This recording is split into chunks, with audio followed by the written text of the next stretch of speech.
One, two, three, start the video.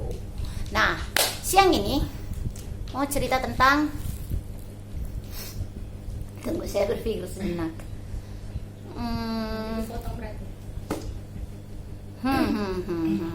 Apa ya yang lagi rame? Biar banyak subscriber kita. No, it's not crowd anymore. Saya akan membuat video mengenai permainan Among Us, gamenya, tapi nanti setelah saya lumayan expert. Jadi setelah beberapa puluh jam saya main, baru saya akan bikin video tentang Among Us. Untuk hari ini kita cerita tentang kehidupan. Kehidupan dalam aspek apa?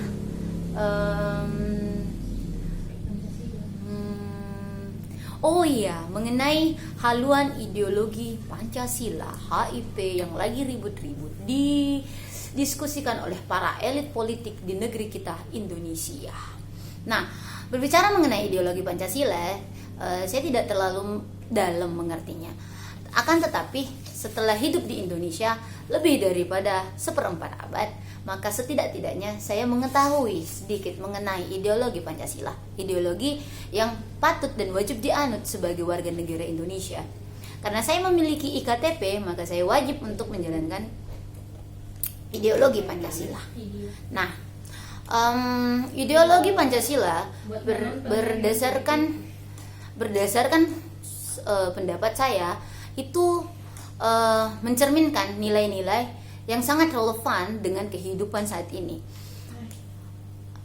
5 sila Pancasila dan 45 butir Pancasila mengatur dan mencerminkan nilai-nilai kita sebagai orang Timur, sebagai orang Indonesia yang bersifat toleran, penuh tenggang rasa, bersifat gotong royong, dan juga memiliki sifat yang rada-rada permisif. Kenapa saya mengatakan bahwa orang-orang Indonesia itu rada permisif? Kita gampang melupakan hal-hal yang buruk yang terjadi. Bagaimana seorang koruptor bisa diterima kembali untuk menjadi kepala daerah? Bagaimana seorang anggota dewan bisa kembali terpilih walaupun telah masuk bui karena kasus korupsi? Bukankah itu menggambarkan sifat permisif rakyat Indonesia? Bagaimana praktik-praktik money politik yang terjadi dan diterima dengan sangat baik oleh para masyarakat, baik itu dari kalangan bawah sampai kalangan atas dengan background pendidikan yang bervariasi. Kita bisa mengatakan bahwa itu adalah sebuah proses demokrasi. Namun miris rasanya ketika kita melihat bahwa sampai dengan pemilu keberapa yang telah dilaksanakan di Indonesia setelah masa demokrasi yang diperjuangkan oleh para mahasiswa tahun 98, bahwa kita masih dalam proses berdemokrasi dan masih menghasilkan kepala-kepala daerah dengan high cost politik, sehingga kita tidak bisa mengharapkan terlalu banyak kepada mereka. Terjadi ketimpangan di sana ketika para mahasiswa kita berkoar-koar di jalan raya sana, mengganggu mobilisasi masyarakat dan ketertiban umum, mengatakan bahwa kami adalah agent of change. Kami memperjuangkan aspirasi masyarakat. Tapi toh sebagai masyarakat, saya tidak merasa diperjuangkan aspirasinya. Saya malah merasa terganggu oleh beberapa aksi yang tidak mempertimbangkan ketertiban umum. Baru saja kemarin dulu, 2 hari yang lalu, mahasiswa Universitas Muhammadiyah Makassar melakukan aksi demonstrasi di tengah jalan. Tuntutan utama mereka adalah menolak dilaksanakannya pilkada serentak.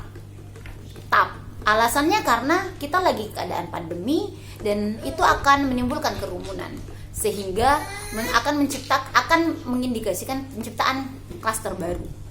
Akan tetapi aksi demonstrasi yang mereka lakukan mencerminkan sebaliknya.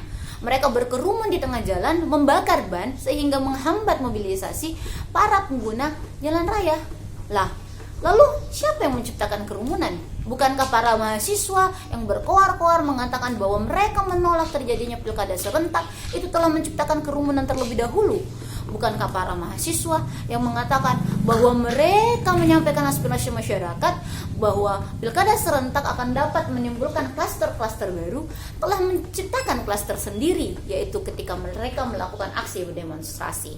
Jadi saya berpesan kepada adik-adik mahasiswa bahwa janganlah melakukan aksi yang bertentangan dengan aspirasi yang kalian sampaikan.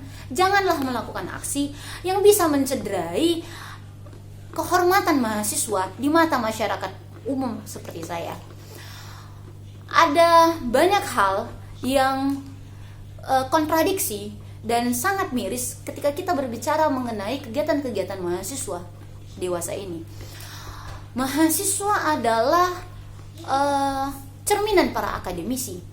Mereka seharusnya bertindak jauh lebih bijak dan mengeluarkan solusi bagi para elit kita di negara Indonesia jika mereka merasakan bahwa para elit kita tidak mengakomodir aspirasi masyarakat dengan baik.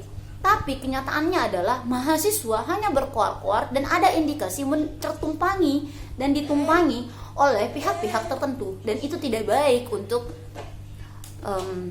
nama baik mahasiswa itu sendiri. Sepertinya saya terlalu banyak mengkritisi mahasiswa. Menurut saya tidak apa-apa, toh saya juga pernah menjadi seorang mahasiswa. Dan saya tidak sepakat dengan cara seorang mahasiswa yang mengatasnamakan dirinya agen perubahan, tetapi hanya memberikan dampak yang negatif kepada kita. Oke guys, ada teknisi. Bye-bye. Assalamualaikum warahmatullahi wabarakatuh.